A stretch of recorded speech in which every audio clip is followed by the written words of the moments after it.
All right, I am here with Mason, and it's drive time. And living in Southern California, we have a lot of time sitting at traffic lights to get to school in the morning. And I was sharing with her, if I was to build a championship team, what would I do? How would I build a championship team? She's on the volleyball team, and I was telling her a story, and I want to tell you that story.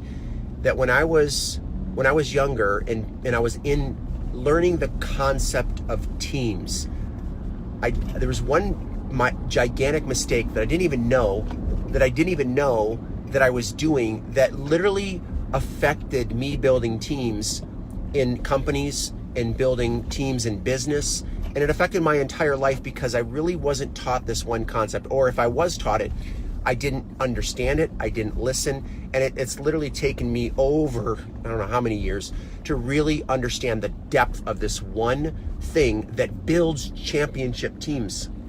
Do you feel like you're getting a speech? And so let me tell you the story of what I did when I was on the wrestling team, when I was on the football team, as an example. When I was on the football team, and when I was playing sports, I was so focused on myself. I was very self-focused, and I just expected everybody to do their job. I expected the people that were blocking for me as I was the running back. I'm like, come on, let's go, let's hit that hole.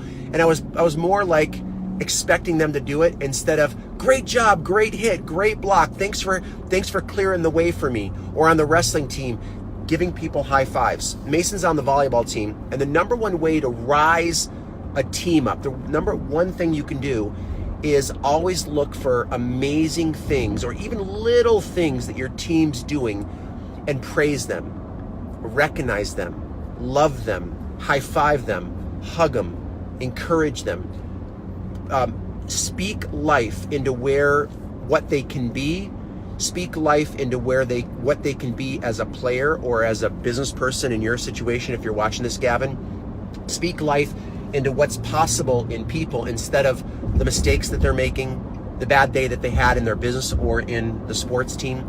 And you will illuminate yourself on the team as the leader. Plus, the best chances of succeeding in sports and business is the same thing, is to rise yourself up as that leader of praising and recognizing them. Because praising them is like breathing life into them. Praising them is like they could be a dry sponge, not feeling like they're worthy to be on the team. They don't feel like they're at their best, especially when you're working with girls. They're always thinking, do I have what it takes? Being in business, being a coach, people doubt. In fact, 90+% of the people I coach, they think they don't have what it takes. They think they're not called to do what they're doing. They think that they don't have what it takes to be at the top rank of their business.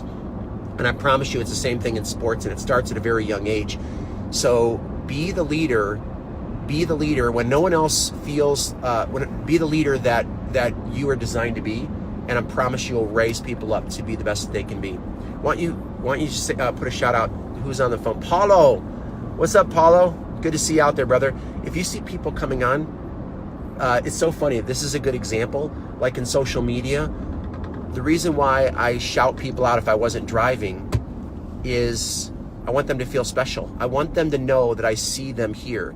The reason why I want to comment, if you're making comments to people, is the same thing here. I'm building a team right now. My team is world changers. My team is people that are in different businesses, in fitness businesses or whatever they're in, and I want to recognize them as well. That's why if you comment right now, I can know that you are here. Please comment below so I can at least like it or say hi. And I want to encourage people just like you want to do on the volleyball team. Mm-hmm. Any questions? No. Thanks for listening. Good job, Base. Great listening skills. What up, Pat? All right.